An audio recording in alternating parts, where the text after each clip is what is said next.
It didn't have to be this way.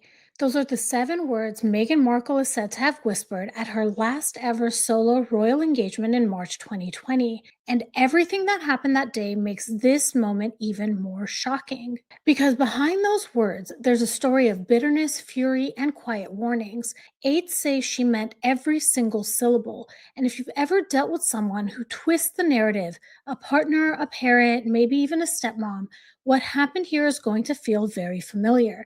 In this video, I'm breaking down what really happened during that final engagement, why these 7 words mattered so much, and how Meghan may have been setting the stage for everything that came next, from the Oprah interview to the Netflix series. And wait until you hear this. During that same event, Meghan wore a specific piece of jewelry, and you will not believe what it symbolized or what she was trying to protect herself from. So let's get into it, but before we begin, here's the intro. Welcome to Revealing the Narc. Join me as I highlight narcissistic traits in celebrities and public figures. Everything here is in my opinion and not professional advice. If you enjoy the analysis, please like and subscribe. All right, everyone, let's jump right in. The article we're going to go through was just published in Radar Online. It's titled Exclusive: Meghan Markle's Furious, Bitter, and Stroppy 7-word declaration during her final ever royal solo engagement was revenge warning shot to the firm. Wow, that was a mouthful to say. I think there could have been a better way to say that, like her 7-word declaration or something. I don't know. That was really long. The article begins: Meghan Markle is said to have delivered a furious and tearful 7-word declaration at her last ever solo royal engagement, RadarOnline.com can reveal, which sources tell us were filled with fury, ego, bitterness, and designed to act as a warning she was about to unleash savage attacks on the firm. The 44-year-old Duchess of Sussex allegedly made the remark in March 2020 during a meeting at Buckingham Palace with Association of Commonwealth Universities. So let's pause here and talk about it. The article mentions here that she was both furious and tearful. That combo is powerful. It's classic push-pull manipulation, anger mixed with vulnerability. It's designed to make the people around her feel 2 things at once: to fear her reaction, but also sympathize with her. And it plays beautifully in the media because it frames her as both wronged and strong. The second thing is that this report says her words were designed to act as a warning. That changes everything, because if that's true, when she said it didn't have to be this way, that isn't just an emotional statement, it's a strategic move. She's signaling that her coming attacks on the firm are justified retaliation. She's positioning herself as someone who wanted peace but was forced into conflict. It shifts the blame onto the royals before she's even said another word publicly. And then there's ego protection and image management. The article mentions ego and bitterness, but we've seen this pattern before. Meghan carefully curates her narrative through chosen allies like Omid Scobie, which is who she made this statement to allegedly. By planning a line like this, she ensures future retellings always paint her as the aggrieved party. And if she lashes out later, well, it's because they made her. And finally, this fits the malignant narcissist playbook almost perfectly. Victim signaling to elicit sympathy, narrative seeding to control the storyline, blame deflection by implying that this wasn't my fault, and a hybrid of warning and threat, all wrapped up in one emotional statement. So these 7 words aren't just sad or regretful if they're calculated. It's a soundbite crafted to pull sympathy, shift blame, and set up the narrative she wanted to go forward. Let's talk about this push-pull manipulation. This is a psychological control tactic where someone alternates between 2 extreme emotional states. For example, they could push, which is anger, aggression, coldness, and criticism, or pull, using vulnerability, sadness, warmth, and tears. This sudden switching confuses the target, heightens emotional tension, and makes the manipulator's narrative more persuasive. So how does Meghan's furious and tearful moment fit in here? The push is that word fury. It's a display of power and outrage, while the tears are the pull, an appeal for sympathy and understanding. By combining both at once, she sends mixed signals. People around her are compelled to fear disappointing her because of her anger, and at the same time, they feel sorry for her because of the tears. That dynamic creates maximum influence over the room and over the narrative later. And why is it so effective? It creates emotional confusion where someone toggles between anger and vulnerability. Observers struggle to process what's real. That confusion creates compliance. There's narrative control. To outsiders, she looks like someone who tried but was wronged. The fury highlights injustice, the tears underscore victimhood, and there's media amplification. For reporters like Omid Scobie, this creates a perfectly marketable soundbite, passionate, emotional, and memorable. I wanted to find exactly where this was mentioned in the book Finding Freedom by Carolyn Durand and Omid Scobie, and this is the passage from the book. It says, Carolyn and I had been with Meghan for her final engagements, but it was still hard to believe that this would be the last one. Staff who had been with the couple from day one were mourning the end of what was supposed to be a happy story. Two people fall in love, get married, have a baby, serve the queen, the end. Instead, they were leaving the country. As Meghan gave me a final hug goodbye, she said, it didn't have to be this way. So we see also immediately that the person that she told that she made this statement to was a strategy as well, because it was going to end up in the book Finding Freedom, allegedly.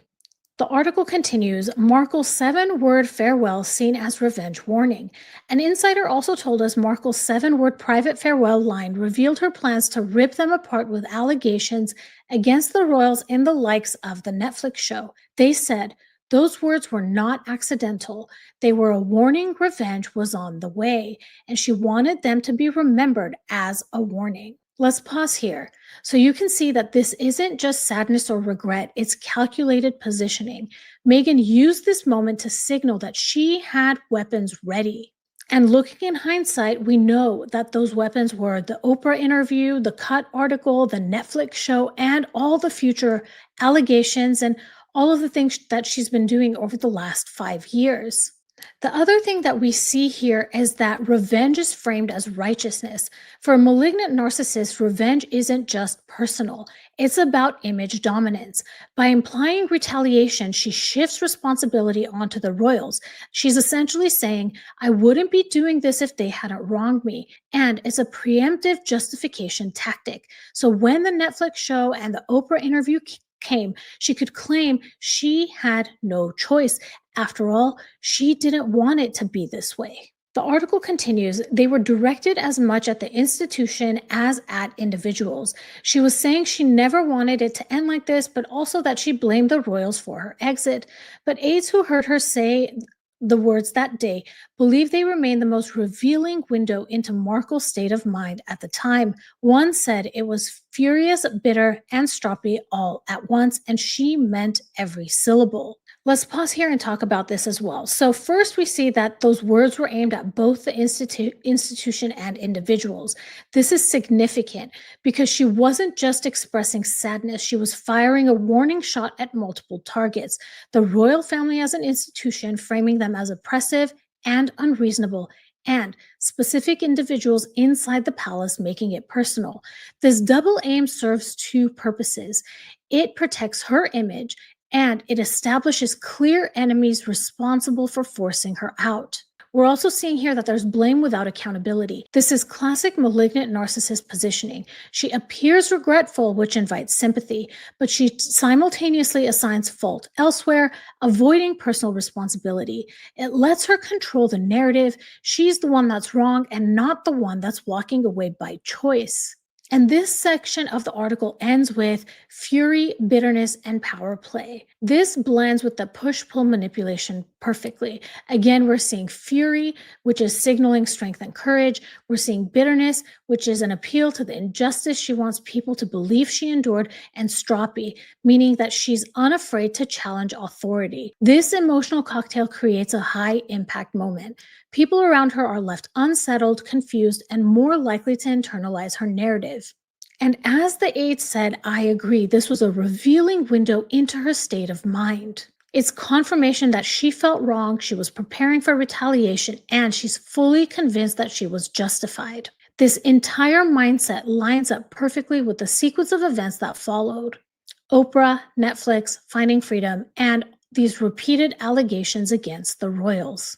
I want to take a moment and talk about why this phrase is so manipulative, and I'm going to give you some examples of statements that are similar to this that you may have heard as well. The sentence looks simple, but it's layered with covert tactics. The first is that ambiguity creates emotional hooks. The phrase is intentionally vague. It doesn't specify what didn't have to happen or who caused it.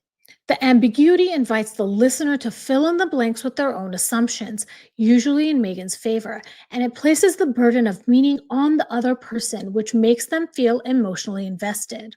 It has built in victim positioning. On the surface, it sounds like grief or regret, but there's no ownership of her role.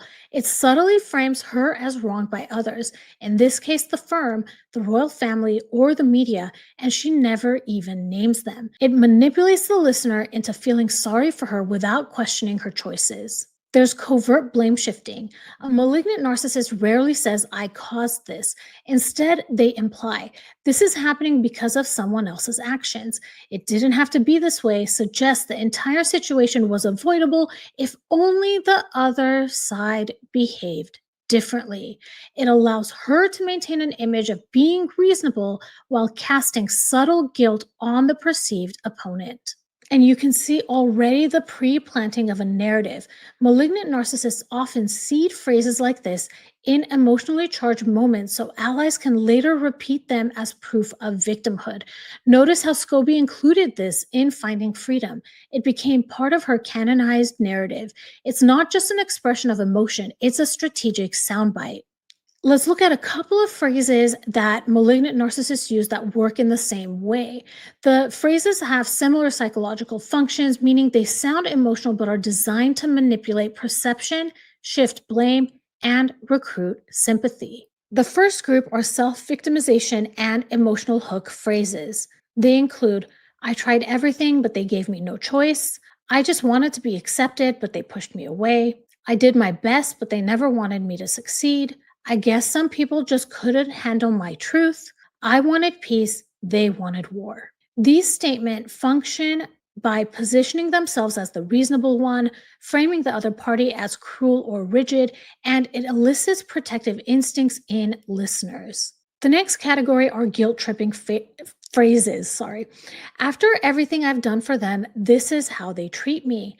I gave up so much and they couldn't do one thing for me. I sacrificed everything for this family and they didn't even care. The function here is that it activates shame in others. It implies the narcissist's suffering is someone else's fault and it keeps the narrative one-sided. The next group of phrases are strategic ambiguity phrases. For example, you'll regret how you treated me one day. I hope you're happy now. This isn't what I wanted, but they left me no choice. People will see the truth eventually. These function to keep the meaning vague but loaded with accusation. They create plausible deniability later, and they seed long-term narrative control. I want to pause here really quick. So these are all statements that all of us may have used at one point, but it's the intent that matters. For example, I've said many times people will see the truth eventually. I'm not saying that as a threat, but when it's used as a manipulation, it is almost sounding like a threat. It sounds hostile.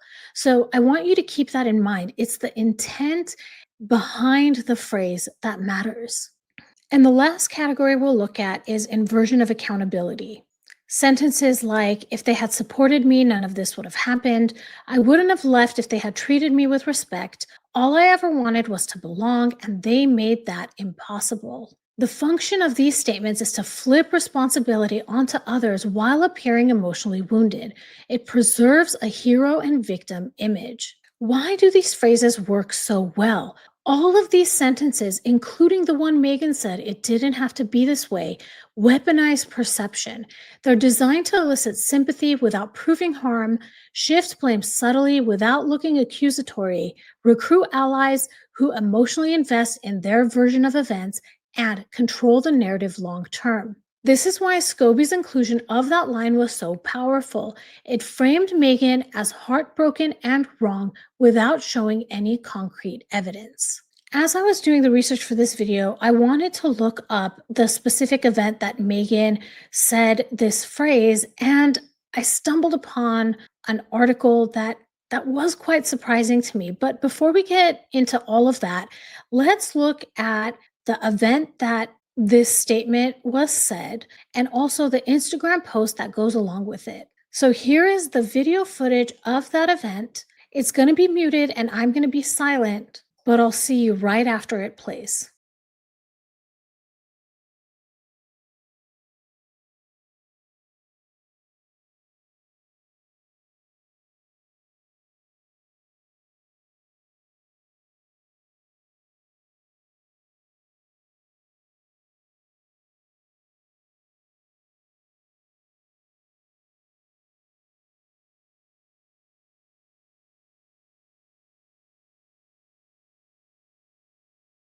Okay, we're back. So here is the Instagram post, and boy, it has a lot of words in it.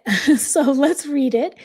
Earlier this week, the Duchess of Sussex, in her role as patron of the Association of Commonwealth Universities, met with the bright minds from across the Commonwealth to hear about their commitment to tackling the global challenges we all face. The Duchess spoke with scholars studying and researching important areas surrounding cleaning up plastic pollution in our oceans, helping to build more sustainable cities, improving health outcomes for citizens, and supporting decent work and economic growth. Paving the way as the next generation of leaders, these inspirational scholars are spread far across the Commonwealth, from Malawi to Malaysia, Ghana to Sri Lanka, all of whom will use the skills and knowledge they gain while studying in the UK to make a difference when they return to their home countries.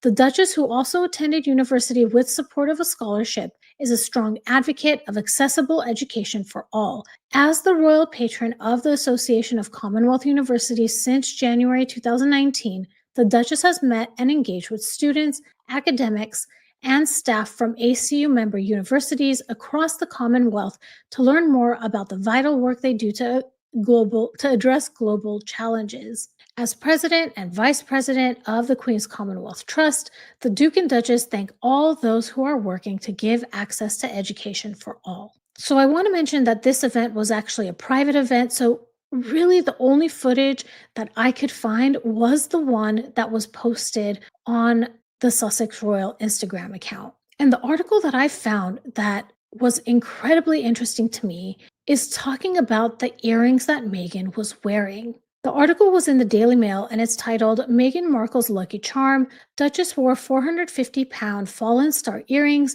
signifying protection from evil for final private engagement in the UK as a senior royal. So, we're going to talk about the reason why she would wear these earrings on her last event.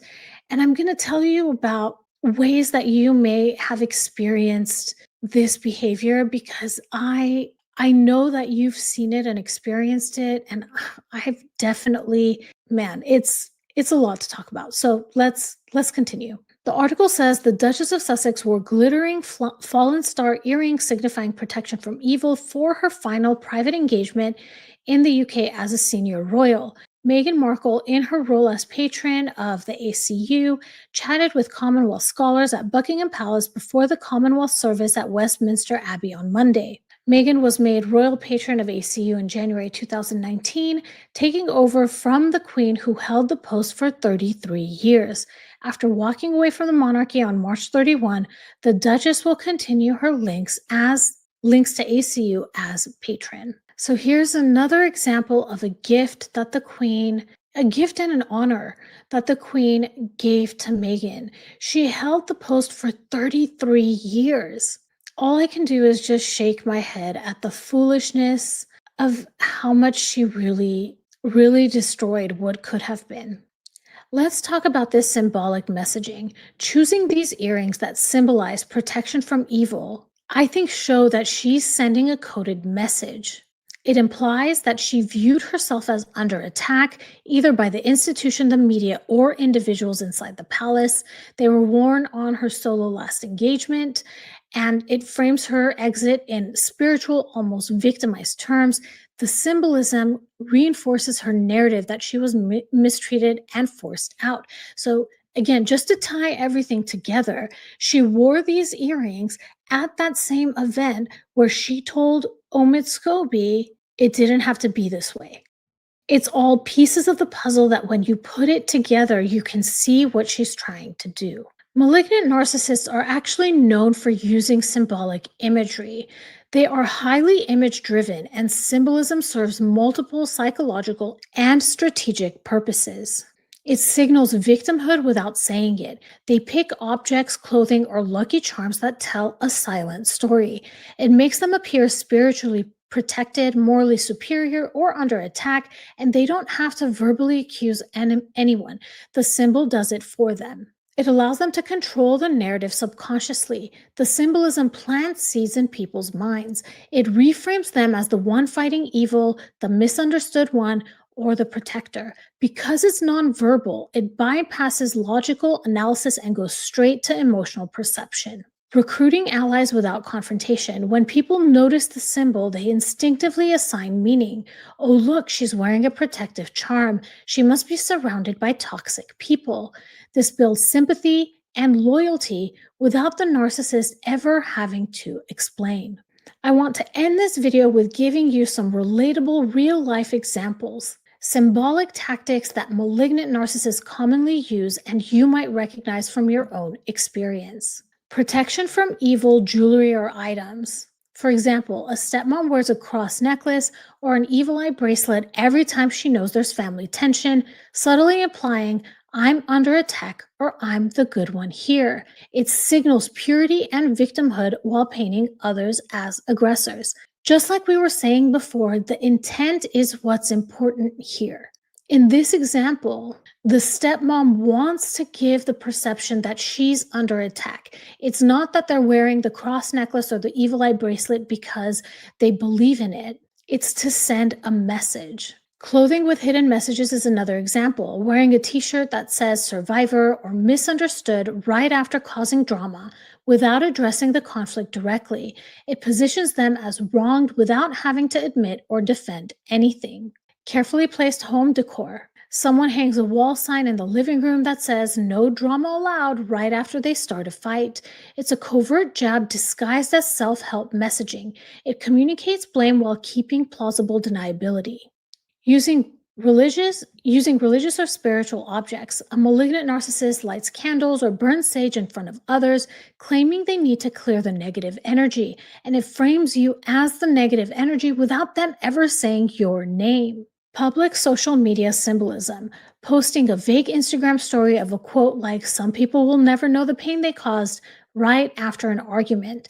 They control the narrative silently, forcing others to defend themselves without a direct accusation. So how does this relate to Meghan and those earrings? It fits all of the patterns that we just talked about. The earrings weren't just jewelry. They visually communicated victimhood without her saying a word. They were worn during her farewell moment. They set the stage for her later narrative of being mistreated. And it's a silent accusation wrapped in glamour. Here's the thing. Malignant narcissists often use symbolic imagery to tell a story without saying a word. It's covert, it's powerful, and most of us have experienced it. Maybe you've had a stepmom who wears a protection bracelet to family dinners, implying she needs spiritual armor just to be around you, or someone who lights sage and says they need to clear the negative energy, but they're really, without words, meaning you. And that's why Meghan wearing these earrings to her final royal engagement is so telling. Without speaking, she was sending a message, I'm the one under attack here. It's silent narrative control and it's incredibly effective. I'm curious to know what you all think about this. Please drop your thoughts in the comments. If this was interesting to you, please like and subscribe. Hit that notification bell so you'll know every time I drop a new video. Thank you so much for watching. If you enjoyed this video and you're looking for a meaningful way to support something beyond the screen, I'd love for you to consider making a donation to the National Domestic Violence Hotline in lieu of super chats and super stickers. They provide 24/7 support and resources for people in unsafe or overwhelming situations, whether that's emotional, physical, or just hard to name. Their information is on the screen should you need to contact them, and you'll find the link to donate in the description of this video. Every little bit helps, and it means a lot. Thank you again for watching, and I'll talk to you soon. Bye, everybody.